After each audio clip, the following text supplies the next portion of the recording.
Halo semuanya, kali ini dengan Margaret Pramono. Saya hanya ingin menyampaikan sedikit trik ya, ulasan yang mungkin sangat bermanfaat sekali untuk kalian ya. Kebetulan hari ini saya menerima kabis radiasong dari societe atau perusahaan saya. Karena perusahaan saya itu adalah perusahaan unik ya, tunggal milik saya dengan badan usaha mungkin paling mahal di Prancis. Saya memang ambil itu karena pertama, saya ingin melindungi diri saya juga ya. Karena kalau di sini misalnya cas itu banyak sekali. Kalau kalian tidak bisa bayar cas itu urusannya repot sekali, bahkan bisa disidangkan di pengadilan, ya kan? Dan Anda akan mendapatkan sanksi-sanksi yang banyak dan berat, sekian tahun, bertahun-tahun bahkan, ya kan? Dan itu banyak sekali kejadian di sekeliling saya, ya kan? Saya kenal banget mereka itu, bahkan mantan suami saya pun juga demikian. Oke, dan semenjak COVID, terus terang saya mendapat imbas berat di perusahaan saya. Neraca penjualan saya turun dan saya berpikir keras, kalaupun saya misalnya bertahan dengan badan usaha EURL, maka saya akan terlibat utang, dan utang ini nggak sembarangan karena saya nanti harus berhadapan dengan pengadilan, ya kan, dengan advokat, pengacara, kemudian saya juga berurusan dengan pajak, berurusan dengan URSAF itu cas ya, yang wajib dibayarkan ya, dan itu besar. Kemudian lagi terhadap furniture, ya kan, saya tidak mau. Maka dari itu saya berpikir panjang supaya saya mengganti status badan usaha saya dengan status perusahaan mikro, ya kan. Ini mikro ini bisa dikategorikan menengah ya, menengah ke bawah lah. Saya pilih security yang saya sesuaikan dengan neraca penghasilan dari entreprise saya. Dan saya memilih itu, lagi pula saya kan juga, saya tidak bisa mengambil auto entrepreneur karena saya ini kan restoran, saya punya fond de commerce, ya kan, dimana fond de commerce ini kan ada nilainya, ada valernya yang puluhan ribu, ya kan. Jadi saya tidak, puluhan ribu euro maksudnya ya, jadi saya tidak bisa memakai status auto entrepreneur gitu kawan-kawan. Dan hari ini saya senang sekali karena saya setelah menunggu 4 bulan lamanya untuk radiation societe saya EURL IK dari bulan Maret, Maret, April, Mei, Juni ya, maaf, dari bulan Februari ya, dari bulan Februari sampai sekarang baru selesai, dan hari ini saya mendapatkan kabis radiasong seperti ini. Saya lega, dan sekarang saya ingin membuka badan usaha baru dengan nama Micro Entreprise ya, perusahaan individual milik saya, dan saya akan tunjukkan bagaimana langkah-langkah, karena saya tidak butuh lagi lewat akunting ya untuk membuat badan usaha saya sendiri, karena saya bisa pelajari sendiri lewat saya baca instruksinya di INPI ya namanya ya, di sini ya, portalnya namanya INPI untuk membuat entreprise baru. Ini sistemnya baru, mungkin udah berapa tahun ini ya, 2-3 tahun kali ya, atau baru setahun, saya juga kurang tahu. Jadi saya bikin sendiri, saya tidak perlu lagi ke BJE atau minta tolong pengacara ataupun akunting untuk membuka entreprise gitu. Saya bisa melakukannya sendiri. Tapi memang ya memang gak gampang, kita harus paham juga ya maksud pertanyaan dan administratifnya, karena memang tidak gampang. Kenapa saya harus menutup perusahaan saya yang pertama? Badan usaha milik saya itu mahal sekali, cas saya banyak sekali. Dari dulu sebenarnya saya sudah tahu, karena saya dulu kasarannya saya terjebak. Awalnya saya memilih badan usaha ini pertama karena nama badan usaha ini adalah nama independen. Jadi kalau suatu hari saya bermasalah perceraian ataupun bermasalah dengan negara atau hal-hal lain, perusahaan itu adalah perusahaan independen. Jadi tidak ada utang piutang, itu tidak ada kaitannya dengan saya. Dan itu harus, ketika saya menutup perusahaan harus ada liquidation, ya kan? Ini juga ada liquidation tertulis di sini. Dan akunting yang saya pilih untuk likuidasi perusahaan saya, seorang akunting yang sangat cerdas. Saya direferensi oleh teman baik saya, seorang pemilik restoran juga, dan cerdik ini orangnya. Jadi liquidation amiable, ya kan? Itu biasanya sih kalau perusahaan-perusahaan itu dia liquidation itu masuk tribunal ya. Ada pengacara, ada direktur bank atau direktur jejer-jejer gitu. Ya, dan nanti kita diserang beramai-ramai. Oke, kenapa saya ganti? Karena sebenarnya sudah lama, karena waktu itu saya juga rencananya mau punya 1 karyawan ya, tukang masak dari awal saya membuka perusahaan. Tapi ternyata nggak ada yang cocok. Saya sudah tes 5 tukang masak ya, nggak ada satupun yang cocok. Yang ada yang macam-macam, ada yang sebelum jamnya minta cabut 10 menit sebelum selesai minta cabut, ada yang di dapur cuman begini aja nggak ngapa-ngapain, ada yang di dapur hanya HP terus, ya kan, chatting terus. Kemudian ada lagi yang mencuri selama percobaan kan 3 hari dia mencuri widow leaf saya ya, 1 botol dimasukkan ke dalam tasnya. Ketika saya cari tidak ada, itu botol masih baru ya, saya punya 2 botol. Kemudian ada lagi yang pura-pura sakit.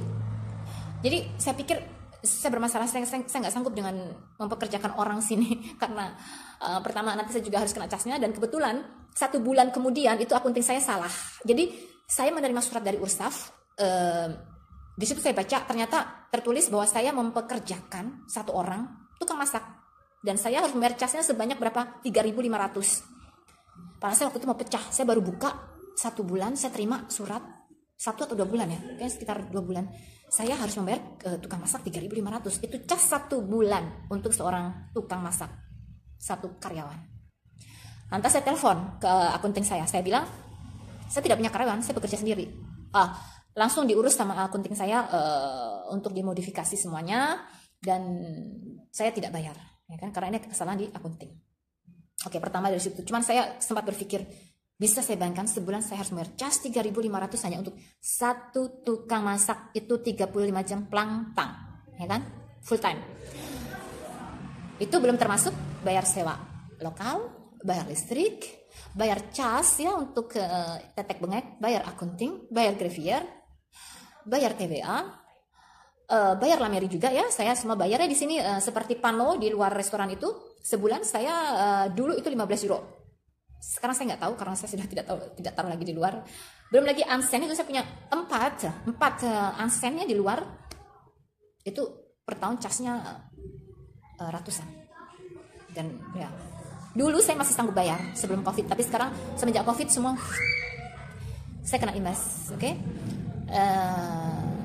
Dan saya senang sekali karena saya sekarang mendirikan mikroentreprise, jadi cas saya berkurang. Banyak hal yang bisa saya kurangin, seperti misalnya saya tidak lagi membayar akunting. Kemudian, tapi terserah, saya mau bayar akunting juga boleh karena saya juga kan, tapi tidak semahal dulu ya waktu saya masih punya entreprise URL ya. Itu saya setahun itu saya sekitar 2.000 untuk bayar akunting. Dan itu belum untuk bikin neraca tahunan, itu saya bayar avokat juga ya, karena itu harus namanya depot de compte yang harus saya bayarkan, yang harus saya serahkan depan ke greffier. Itu dulu casnya 500 ya kan, untuk depot de compte ya kan. Pertama saya bisa hemat itu. Kemudian TVA juga, saya TVA dulu sekitar antara 7,5 sampai 1.000 ya, saya bayar itu. Iya, saya bisa hemat TVA ya kan. Kemudian saya hemat akunting, saya tidak bayar. Kalau saya mau bayar ya bisa, tapi terserah saya kalau mikroentreprise ya, tergantung dari shift d'affaires ya. Kemudian saya juga tidak butuh depot de compte tiap tahun. Saya harus segini laporkan ke mana? Ke greffier setiap tahun, dan itu juga harus memakai avokat ya kalau kontabel expert tidak bisa membuat, karena akunting lama saya tidak bisa membuat depot de compte, jadi saya harus lewat pengacara. Kemudian yang keempat, saya juga bebas dari apa itu namanya, ampo societe, karena dengan limit saya statusnya sebagai URL, punya societe URL, itu kan harusnya punya limit tertentu ya. Kalau nggak salah itu harus daftarnya nggak salah 70.000 ya untuk URL. Karena dulu saya juga membayar ampo saya sekitar 1.000 euro, ya kan, ampo societe.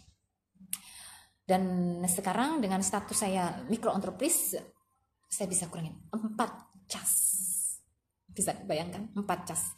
Dan akunting saya pun yang lama pernah berkata, karena saya sendiri kenapa tidak ganti status? Sebetulnya sudah saya pikirkan dari awal, cuman waktu saya terjebak karena pertama saya pikir mau ambil tukang masak, ternyata tidak.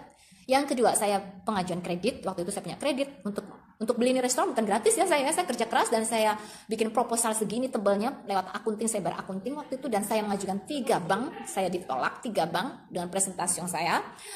Dan yang bank yang terakhir dia menerima saya, tapi saya hanya dipinjamkan setengahnya saja. Saya bilang, ya tidak apa-apa, saya ambil. Sisanya je me débrouille toute seule. Aku bilang gitu. Terus ya untungnya berhasil, sekarang kredit sudah lunas, tahun lalu saya lunas ya. Covid juga saya masih bisa lunas, saya senang banget. Saya ambil kredit 7 tahun ya untuk kredit ini restoran. Kemudian ya saya bisa lunas, bukan lunas ya, saya bisa hemat 4 cas minimum. Dan hemat 4 cas minimum itu ya seperti yang saya bilang tadi, ampo societe saya 1.000 euro ya kan. Kemudian TWA antara 750 sampai 1000, saya juga bisa dibebaskan. Bisa dibayangkan sudah 2000 kan sekitar itu. Kemudian yang ketiga itu grave minimum 500 itu dulu ya sebelum Covid, karena saya bandel orangnya. Semenjak Covid saya tidak mau lagi di body count karena saya nggak ada uang. Saya bilang saya pura-pura bodoh ya kan. Jadi ini saya ganti akunting ketika dalam waktu 1 tahun itu saya tidak punya akunting. Bisa Anda bayangkan. Jadi kalau setiap ditanya, memang saya rada mafia. Emang harus begitu. Kalau nggak saya kena bayar lagi. Jadi saya bilang, setiap saya berurusan dengan administratif selama 1 tahun itu, saya selalu bilang, restoran saya ini tidak aktif. Ataupun saya bilang, restoran saya menurun angka penjualannya. Jadi saya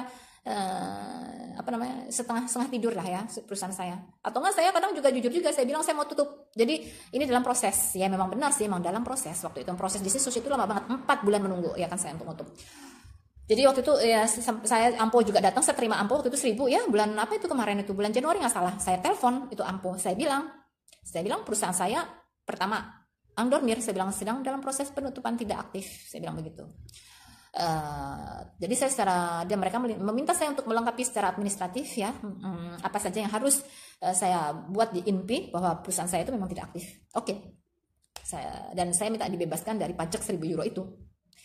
Tapi saya dengan syarat harus menulis ya secara administratif lah di portal INPI itu bahwa perusahaan saya memang tidur dan sedang proses tutup. Oke.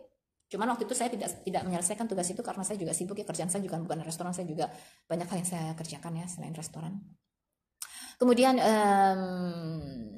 itu tadi ya, saya bisa hemat pajak 1000 euro, Greffier itu sekitar 500 dulu ya, atau sekarang udah naik pasti. Kemudian TVA juga antara 7,5 dan sampai 1000 euro, bayangkan sudah 2500 ya kan, saya bisa hemat. Terus akunting, Anda bisa bayangkan akunting itu saya baru 2000 setahun. Kalian bisa bayangkan berapa dulu pengeluaran saya? Saya tadi udah hitung berapa? 2500 ya kan? 2500, akunting saya 2000. Kalian bisa bayangkan udah hemat berapa saya? 4500. Bayangkan 4500 besar. Saya dulu sanggup membayar jebret. Ya dulu sih masih sebelum krisis ya, sebelum Covid ya, saya sanggup. Tapi semenjak krisis dan apalagi sekarang inflasi naik, berat untuk saya.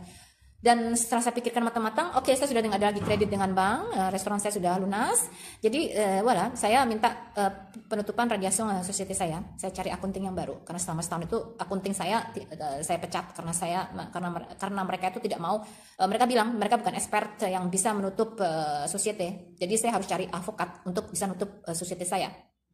Saya pikir-pikir kalau avokat nggak mungkin, makanya saya selama setahun itu saya cari informasi kanan kiri, telepon sana sini, komputer segala macam, gimana caranya untuk bisa menemukan seseorang yang cerdas ya, yang mengerti urusan saya dan cepat nangkep, karena perusahaan saya memang tidak mudah untuk dipahami gitu loh, dari sebelum Covid sampai dengan sekarang ya kan, anjlok gitu. Dan saya tuh sendiri, saya tidak punya karyawan ya kan gitu loh. Dan ketemulah saya dengan seorang avokat akunting yang cerdas banget ini, dan selesai ya kan. Jadi kenapa saya harus ganti status, karena memang sudah lama saya sudah pikirkan matang-matang. Cuman karena waktu itu saya masih belum bisa bebas karena masih ada utang kredit restoran dengan bank ya kan, baru selesai tahun lalu. Begitu selesai utang saya jebret, saya inisiatif ganti status. Oke. Kalian bisa bayangkan 4.500 setahun saya ganti status, itu saya bisa hemat 4.500. Kalian bisa bayangkan 4.500 besar loh. Selama 9 tahun, 8 tahun ya. 8 tahun itu 8 apa 7 ya, saya kok lupa. Kredit saya 7 tahun. Antara 7 atau 8 tahun. Saya membuang, maksudnya menyia-nyiakan uang 4.500 yang tidak perlu. 4.500 besar. Saya bayar sekian tahun, 8 tahun. Dan selama 1 tahun ini saya merasa sangat ringan sekali. Kenapa? Karena saya sudah tidak lagi membayar macam-macam TBA, Greffier saya sudah berhenti dari tahun setelah Covid itu ya, saya sudah nggak mau bayar karena ya sudah saya tidak mencukupi untuk bayar ini bayar itu sekian ribuan. Nah, sebulan saya harus keluar uang ribuan hanya untuk society saya aja tuh minimum 2.500 saya bayar, semua itu untuk casnya aja ya. Saya nggak sanggup bayar segitu, saya juga butuh makan, saya juga butuh beli ini beli itu, bayar apartemen saya ya kan, listrik di rumah saya, mau bayar pakai apa? Ya itu. Dan ya itu, saya harus ganti status, dan saya sudah lega sekali karena saya bisa menghemat 4.500 untuk hal yang tak berguna. Daripada 4.500 saya habiskan untuk membayar grafir, untuk bayar akunting, untuk bayar yang tidak jelas. Maksudnya jelas, tapi kan saya kan sendiri, saya tidak butuh itu semua. Itu dibutuhkan kalau memang perusahaan besar yang punya banyak karyawan. Saya kan sendiri, jadi saya tidak perlu. Jadi otomatis 4.500 itu bisa saya gunakan untuk menabung, bisa saya gunakan untuk liburan, voyage, atau beli apa, ya kan? Gitu loh. Dan saya senang sekali. Saya senang sekali dengan pergantian status saya yang baru. Oke, itu yang bisa saya sampaikan. Barangkali ada sesuatu yang bermanfaat untuk kalian semua. Dari pengalaman saya ini, saya ingin berbagi. Oke, sampai jumpa.